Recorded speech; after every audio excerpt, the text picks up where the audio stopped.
Makakasama natin ngayong hapon ang founder at trustee ng Recovering Gamblers of the Philippines, si Sir Regan Praferosa. Tama ba? Praferosa. Praferosa, yes po. Ayan, magandang hapon po Sir Regan. Franco Reyes po. Sa pangalan ni Doktora Luisa sa Teleradyo Serbisyo po at Radyo sa Estrenta. Happy Easter po, sir. Happy Easter po, sir. Kamusta po kayo? Thank you po for joining the show, sir, ngayong Sunday. Yes po. It's a privilege po. Opo. Sir, ano po ang grupong Recovering Gamblers of the Philippines? Sir, kami po ay tumutulong sa mga taong nalulung na sa sugal. Opo. Tapos kami po ay nagbibigay ng konting serbisyo para malaman kung saan po ba sila naaayon sa mga support group po ba, counseling, or minsan yung mga iba po dinadala sa inpatient po or sa in-house treatment. Lahat ng klase ng ano po ito, sugal, casino, sabong, lahat po ito, Sir Regan? Yes po, kahit po yung mga online po, usually po, yun po ang nagiging rampant na nagiging kaso ngayon. Nagkakaroon po sila ng unmanageability sa kanilang pagsusugal. Ano po ba, Sir Regan, ang pangunahing dahilan? Bakit po nahuhumaling sa sugal ang isang tao? Sir, ang gambling kasi it stimulate your emotion.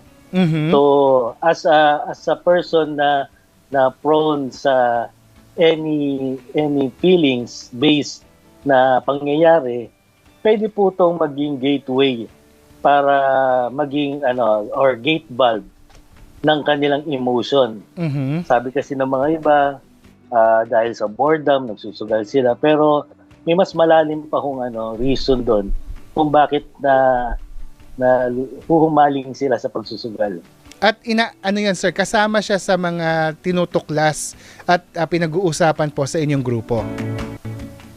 Yes, usually as a first-timer, lagi nilang sinasabi is it's about the money.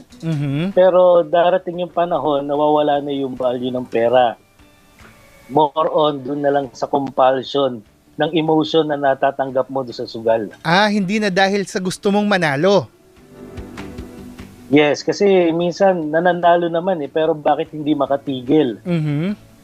So, mas ang nangyayari, mas napapaboran nila yung emosyon nila. Kasi ang tao, meron pa yung basic feelings na tinatawag. Yung mad, sad, glad, afraid, hurt. Minsan, parang equalizer ng stereo yan. Hindi siya mapunuan. Talagang galaw ng galaw yan.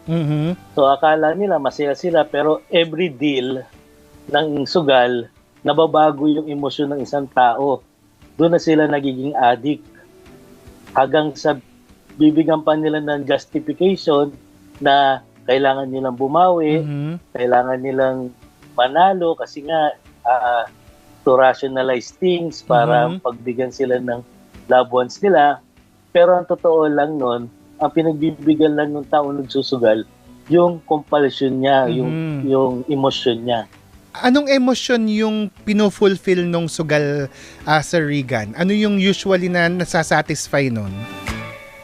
Sir, kasi every deal kasi iba-iba yung nararamdaman Pero majority na makukuha mo sa sugal is yung inis at galit So, akala nila na nanalo sila sa anger nila once na nanalo sila sa isang period o pa-deal. Pero hindi The more na huhook ka, the more ka na tatagalan sa pagsusugal, the more magiging yung emotion, ika nga addicting. Kasi talo, bawi, ganun na nangyayari. So kahit na natatalo, naiinis siya, nagagalit siya, hinahanap niya yung emosyon na yon. Yes, kasi yung feeling na you can beat the odds. Ang laking laking addiction na feeling mo righteous ka Dahil lalabanan mo yung bangka. para manalo. Oo. Pero sa mga compulsive gambler na, ang pinakamasarap doon yung pagbawi eh. Oo, yung Saka magagantihan yung mo. natalo na kasi feeling nila vulnerable sila. Nararamdaman nila yung sarili nila pagtalo eh. Mas nagiging human sila. Pag nagtatalo, nagiging vulnerable, mas maraming nakakausap na tao kasi nga nababanggit nila yung mga problem nila. Pero nagagamit sa maling paraan, sa panluloko. Kasi nga, the moment na natalo sa sugal, naintindihan ng mga loved ones, pero susugal pa ulit. Doon na nagiging chronic. Doon na nagiging problem gambler yung tao. Hanggang sa mananawa na yung mga tao sa paligid. Yung sugarol naman, iisipin nila, wala na silang silbi, wala na silang kwenta, pero deep inside, sir, na-addict sila doon kasi they feel vulnerable. So yun pala yung nagagawa ng sugal, ano? Para kang nalalasing sa alcohol kasi mas nagiging emotional ka. Pero yung emosyon mo galing dun sa parang pa-victim ba, Sir Regan, if I may use the term? Yes, parang pa-victim effect na. Pero pag nanalo naman, feeling grandious naman. Big time, kaalam mo kung sino. Correct. So it's more on emotional side. Tatawa nga ako, narinig ko yung sabi mong nalalasing. Kasi sa amin, sa mga sugarol, ako kasi I'm a recovering gambler din, sir. Sa amin, di ba pag sa mga substance user, pag nalasing or nag-drug sila, ang tama nila or yung high nila sa sarili nila, di ba? Correct. Sa gambling naman, pag kami nagsugal, ang magkakaroon ng hangover, pamilya namin or loved ones. Kasi it destroy the financial stability ng isang unit or isang family. Sa obserbasyon niyo po, Sir, go ahead po, Apo. So, ganun siya devastating kasi hindi lang kami ang nasisira, buong pamilya namin. Mas mabilis compare sa mga substance users. Opo. Nabanggit niyo po yung kwento niyo, sir. Paano po yung kwento po ninyo ng recovery? Sir, mahirap po yung recovery ko kasi nga masyado akong makulit nung time na yon. Ang lagi nila kasing sinasabi, in any form of addiction, 3 lang ang pupuntahan ng addict. Jail, institution, or death.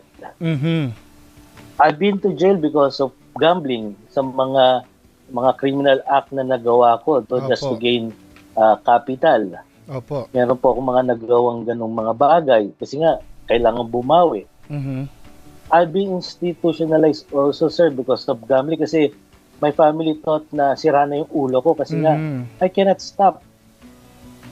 Pa rin ako kung saan na sila nagpatingin. Pero bakit gano'n? Hindi pa rin ako tumigil. Opo.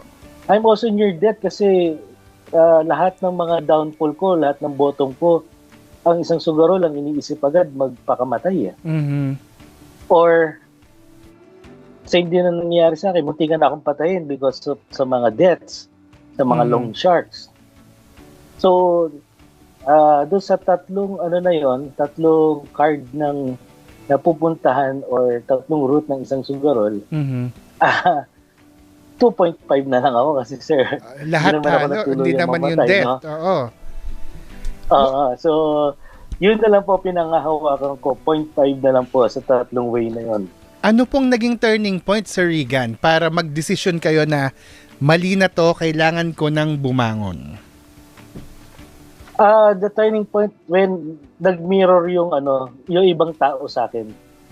Ako kasi based kasi sa nangyari sa akin, I was rehabilitated pero hindi because of dinala ako sa rehabilitation ng drugs and alcohol. Wala pa kasing for gambling before eh. Opo. So ako yung parang naging guinea pig. Pero kagandahan sa akin kasi na-internalize ko yung feeling ng isang nisi-share. Isang nagdadaan doon sa ganong klase. Kasi lahat naman ng addiction, meron niyang pinanggalingan na post-trauma. yung sugal naman is just a outlet eh. Yun lang yung ginamit kong tool eh. Opo. Ang lahat ng tao, meron niyang roots of addiction. Kung paano nagsimula. Yes, buti na lang doon ko agad nakuha yon, na-internalize ko agad yon through do sa mga taong na-rehabilitate din. Opo. So, sad to say lang ako, naggamit kong gate valve is gambling, sila drugs or alcohol. Correct. Pero yung hearing yourself from other people is a great awakening para mag-recover. Sa inyo pong karanasan, Sir Regan, paano po yung naging epekto nito sa inyong pamilya, sa inyo pong trabaho, sa kabuhayan po ninyo? Talagang guilt and shame.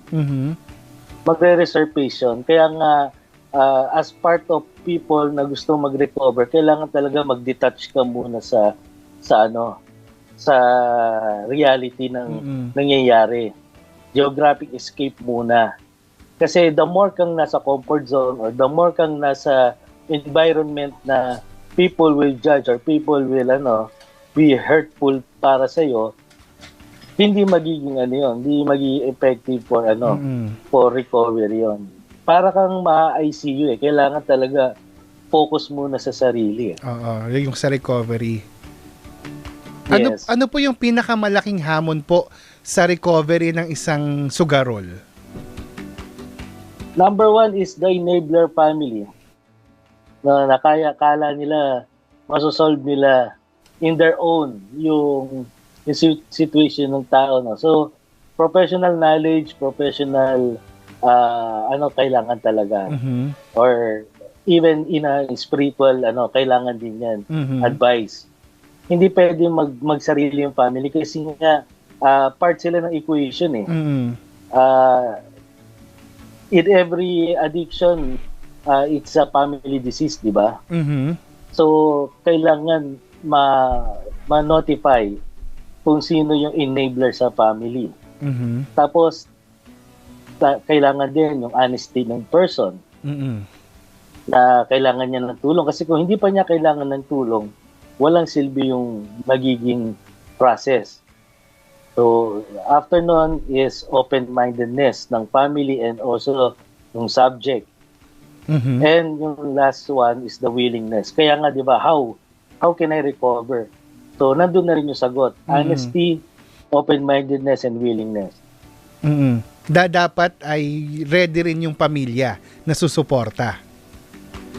Yes, kasi kasama sila sa equation eh.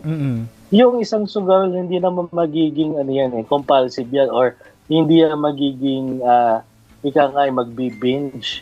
Kung hindi rin dun sa family. Inalaw ng family na maging ganon. So kung merong unang signs pa lang na eto mukhang nagiging habitual gambler na, sitahin na agad. Sitahin na, oo. Take control na agad. Kasi pag yan, nakuha niya yung first high niya, hahabulin niya ng hahabulin niya. Pero nga kaming kasabihan once na na-devirginize ka na ng gambling, hindi mo na mababago yun. Dire-diretso na yun. So, kailangan mag-involve na agad yung mga loved ones. May intervention na agad ng pamilya. Kailan po dapat professional intervention ang kailanganin po, Sir Regan? The moment na nangungutang na yung tao or nagbebenta na ng gamit, naapektuhan na yung financial stability ng family. Doon kailangan tumawag ng tulong ng profesional. Yes. Opo. Or mag-search na regarding compulsive gambling. Sa inyo pong obserbasyon, Sir Regan, ng inyong grupo po, ano yung malalang source of gambling, form of gambling? Ang pinaka-accessible right now is online. Okay. And sad to say, based on our survey, ang mas naapektuhan right now is yung mga housewife. Housewife? Babae po? Yes, napakasakit na nangyayari na po ngayon. No? Kung sino po yung mga nanay, yun po yung mas na-addict sa gambling kasi nga, they hold the budget of the family. So the moment na nabawasan ng konti or nagpanic sa pagbabudget, they turn to gambling. Ito po yung mga online gambling na talagang sobrang accessible dahil nasa cellphone lang. Yes, and it was advertised ng mga popular people. Celebrities. Pero yung mga gambling po na physical na kailangang nandun ka, lalaki pa rin po yon, Sir Regan. Yes. Tsaka kukunti na lang yon. Kasi because of the limit of bet, yung yung ratio. May minimum bets na kasi na sobrang taas na ngayon sa mga physical store. Not like with online, kahit piso pwede kang tumaya eh. Oo, piso tama 200. Tsaka they make it interactive, no? Parang game. Na akala nila amusement lang ang style. Oo, correct. Parang siya parang ginagawa nilang entertaining yung pagsusugal. Yes, ginagawa nilang ordinary game ng mga pambata, video games. Oo, parang mga perya-perya games. May mga ganun nung bata tayo, di ba? Yung mga games na nasa peryahan, nilalagay sa online. So, mas mabilis ba siyang nakaka-addict, Sir Regan, yung pagkalulong sa online kumpara dun sa mga traditional na casinos? Yes, sir. Kasi, number one, accessible. Kahit any day, anytime, anywhere, pwede mo siyang i-access eh. Tapos, ang kagandahan pa nito, yung pinaka-app nila is talaga yung napaka-stimuli ng dating. Talagang from the graphics, from the sounds, ganun eh. And then marami silang mga ads, no? Or marami silang mga incentive na binibigay. So from a pony credit, you can turn it into a real money. So, marami silang mga ganong freebies na binibigay. Kaya yung tao, kahit walang-wala na, they will wait for the free credits. May pagte-text na you have free 300 pesos. May mga ganon eh, di ba, Sir Regan? Tapos, mga iba, nakikita namin, may nagla-live pa. So, ikaw naman, hoping ka naman na mabibigyan ka rin ng credit ng nag-advertise. Correct. Pero halimbawa, Sir Regan, meron na talagang lulong sa sugal. Online man yan or casino. Pero pwede bang magpa-ban ng tao dun sa site, dun sa app na pangsugal? Actually, yan yung number one advocacy ng Recovering Gamblers of the Philippines. No? Sana magkaroon ng isang division. Kasi ang nangyayari kasi private per company ang pagbaban. I don't know about PAGCOR kung talagang kaya nilang iban yan sa lahat ng Pero tayo as a Filipino, we have a solution through NTC. Ito yung pinopropose namin sana pero walang maging author na magkaroon ng division for banning, yung for family banning or yung self-banning through NTC kasi ngayon kasi masyadong broad ang ang gambling eh. You can play overseas eh, di ba? Pogo, Bigo. So, pero ang lahat ng device natin is under the NTC. Lahat ng IP address ng phone natin. So, kung nung previous administration na prevent nila yung porn, yung porn sites, no? Kaya rin ng NTC natin yan through gambling kasi ang mangyayari naman is self-exclusion naman eh. Hindi naman yung total we know naman na kumikita ang government natin dito eh. Or nagkakaroon ng certain money to support our government agencies, no. Yung sa amin naman is ano ba naman yung personal na magkakaroon ng parang family and wellness division ng NTC na pwedeng ipaban yung IP address ng phone. Yung phone lang naman ng family member or ng buong pamilya nila eh. At ire-request to, sir. Tama, no? Ire-request sa NTC. Oo, ire-request to doon sa division na sinasuggest sana namin. Pero, sad to say, no, walang gustong maging author no. Hanggang sa ngayon, wala may pang... makinig ngayon. Kahit, halimbawa, magsimula sa Malacanang, hindi ba pwede yon sir, na executive order?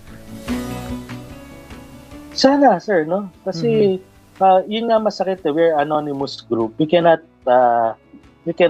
make deals or with any companies or even in media no? Kasi meron kaming isa pang group na anonymous talaga, no?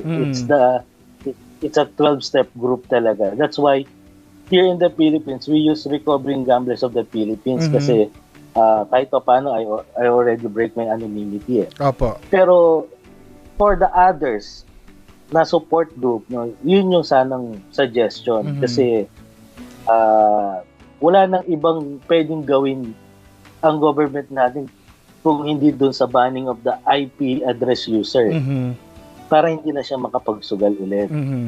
Marami kasing app na lumalabas like the Gamban, gano'n. Pero mahina Not like yung kung galing mismo sa pinaka-hub ng Pilipinas sa NTC, talaga mababan yun. Correct. At saka hindi naman outright ban. Request ng pamilya or ng individual para iban siya, para hindi na siya matukso pang muli. Yes. Dadaan talaga sa legal process na merong legal guardian or wife, mother, talaga magre-request mo. Wala naman kasi magpaparehab ng isang addict Correct. Yung sarili niya magpaparehab or magbibring ng sarili sa recovery. Walang ganoon, sir. Laging family. Sa ibang bansa, sir, Kung ano ang mekanismo sa ganito? Sir, ang pinakamaganda ay Singapore Talagang yung show money talaga. Bago ka makapaglaro. They don't allow their locals to play. Turista lang ang pwede. Turista lang. Kaya ang kalimitan nire-require nila is passport Correct. So kung local passport ka, hindi ka pwede magsugal. Sige sir, naubusan na tayo ng oras. Ano po, Sir Regan? May mga nakikinig po sa atin ngayon. Ang ganda yung kwento po ninyo, Sir Regan. May mga nakikinig po sa atin ngayon na gustong subukang magbago, gustong bitawan, gustong bumangon. Ano po yung mensahe nyo sa kanila, Sir Regan? Sir, meron ako mga video sa YouTube or sa Facebook na nandun po yung mga detalye ng at saka yung hotline po namin ay 0917-509-4080.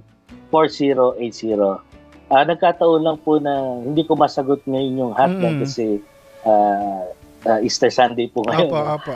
Nasa family po ako. No? Pero by tomorrow po, masasagot ko na ulit yung mga phone. Opo. May Facebook po ba kayo, sir? Yes. It's Regan Praferosa. Okay. Sarili niyong Facebook. Wala pa kayong page, Sir Regan? Meron din po kaming page sa Recovering Gamblers of the Philippines. Mag-PM. Naputol ata si Sir Regan. Mission Control. Naputol ba? Ayan, naghahang yung kanyang computer. Binabanggit po ni Sir Regan na pwedeng puntahan yung kanyang Facebook Facebook account na Regan Praferosa. At Sir Regan, ano nga yung Facebook page po ng grupo? Recovering Gamblers of the Philippines. Ayan, yun lang po yung itatype nila. Tapos pwede po namin kayong i-assess para kung ibibigay namin yung mga support group dito sa buong Pilipinas. Tapos kung meron po kayong other question or services na gusto, pwede po namin kayong tulungan. Ayan. At hindi pa huli ang lahat. Opo, lahat po may pag-asa, especially po sa gamblers. No? Opo. Kasi number one na advantage nyo, hindi nyo naman sinira yung katawan nyo. So, more on emotion and intellect lang naman yung factors na nasira sa inyo. So, yung physical attributes nyo, kaya pa natin magbago talaga. Ayan. Yan po, si Sir Regan Praferosa, founder and trustee po ng Recovering Gamblers of the Philippines. Maraming salamat po, Sir Regan. Ay, maraming salamat din po. Hanggang sa susunod po. Magandang hapon po.